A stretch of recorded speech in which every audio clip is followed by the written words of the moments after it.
नीतीश कुमार जी तो आज के हालात में भी केवल जो है तीसरी नंबर की पार्टी है। तो इस्तीफा देते हैं, ये पहले किसी को हटाते नहीं है। ये जो सदन में जो बड़ा तिरंबाज बने हैं मुख्यमंत्री, बोलते कि हम सबको हटा देते हैं, हटा दिए। बिहार के लिए एक बड़ी खुशखबरी निकल करके आई है। कहा जाता है कि बिहार की तरक्की तभी होगी जब बिहार में रोड कंस्ट्रक्शन होगा, और वो रोड कंस्ट्रक्शन कहीं ना कहीं रेल, रोड और सड़कें की जो बातें की जा रही थी, कहीं ना कहीं वो नितिन गडकरी ने वो कहा था कि बिहार को ऐसा ऐसा हम रोड देंगे कि अमेरिका भी फेल होता हुआ दिखाई देगा, और कहीं ना कहीं उसकी सौगात मिल चुकी है। अब जिस तरह से मिली है, लेकिन वो सौगात ऐसा है कि एशिया का सबसे चौड़ा पुल बन के बिहार में तैयार हो चुका है, और उसका श्री गणेश कहते हैं ना कि अप्रैल में शुरू होने वाले, यानी वो कह सकते हैं ना 6 लेन वाला जो पुल है बन के तैयार हो चुका है, और एशिया में सबसे बड़ी पुल बन करके तैयार हो चुकी है। वो भी गंगा पे बन करके तैयार हुई, यानी गंगा सेतु पर बन करके तैयार होने वाली पुल अपने आप में एक बेमिसाल है, और कई सारे जो घंटों को जो सफ़र है उसको कम करके तैयार कर चुकी है।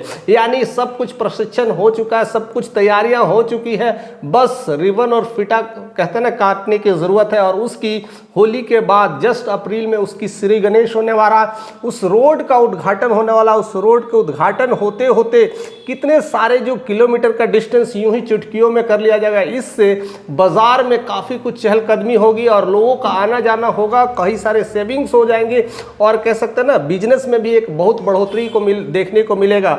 और जो ट्रैफिक के मामले थे उसको भी काफ़ी कंजेशंस जो हो रहे हैं उसको भी ठीक करने की कोशिश की जा रही है। यानी ये जो पुल है मोकामा, बेगूसराय, सिमरिया को जोड़ते हुए कई सारे शहरों को जोड़ेंगे। पटना, आरा, दरभंगा, मधुबनी, लखीसराय, नवादा, गया, सहरसा, हर जगह को बेनिफिट मिलने वाला, और कई कई घंटों की दूरी 2 से ढाई घंटों तक उसको बेनिफिट देखने को मिलेगा। यह अपने आप में एक बड़ी सौगात है। जिस तरह से पटना बेगूसराय की जो 4-5 घंटे की जो डिस्टेंस लगता था वहाँ से वहाँ ट्रेवल करने में, वो कम से कम 2.5 घंटे ऑटोमेटिक कट डाउन हो जाएंगे। यानी ये नॉर्थ बिहार और साउथ बिहार के अगर डिस्टेंस कहा जाए तो अब कमज़ोर कह सकते हैं, कमजोरी तो नहीं कह सकते, बट इतना कम हो गया है कि जिससे आदान प्रदान बहुत अच्छा हो जाएगा, लेन देन अच्छी हो जाएगी।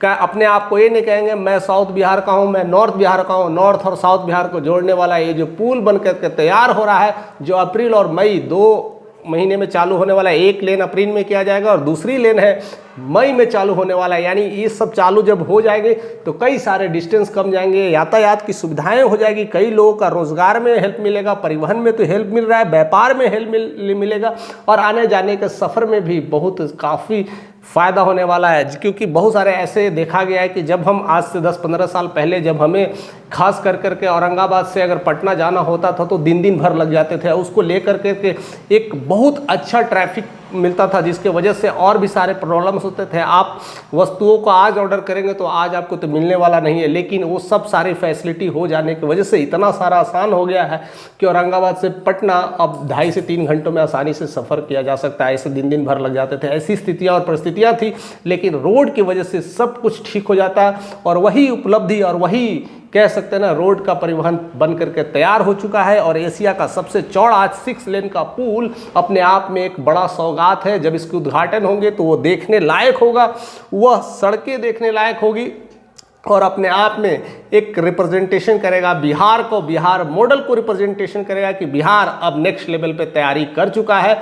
और इसी तैयारी की ज़रूरत थी, और इसीलिए डबल इंजन की बात की जा रही थी, और डबल इंजन ने यह पहला सौगात देखने को मिला है। और जो पुल 8.1 किलोमीटर लंबी होगी, और ऐसे कह सकते हैं 6 लेन होगी, उसमें 1.5 फीट साइड में वॉकवे के तरह आप जा सकते हैं, टहल सकते हैं। ज़्यादातर ये विदेशों में और शहरों में, बड़े बड़े महानगरों में देखने को मिलता है, और वो अब बिहार में देखने को मिलेगा। यह अपने आप में एक बड़ी खुशखबरी है, बड़ा सौगात है, और कह सकते हैं कि यह इस होली में सबसे बड़ा सौगात और सबसे बड़ी ब्रेकिंग न्यूज़ मिली है। यानी इस बार डबल इंजन की सरकार बहुत कुछ कर रही है, देखते हैं आगे क्या करेगी, लेकिन अभी भी अटकलें बाकी है, बहुत सारी चीज़ें बाकी है। आपस में तालमेल करने की ज़रूरत है, उसको लेकर के क्या क्या हो सकता है। हम बहुत सारी चीज़ें खबरें ऐसे ही पहुँचाते रहेंगे, हमारे साथ आप बने रहिए। चैनल पर नए तो सब्सक्राइब करिए, क्योंकि ऐसे बहुत सारे नोटिफिकेशन आपको मिलते रहेंगे।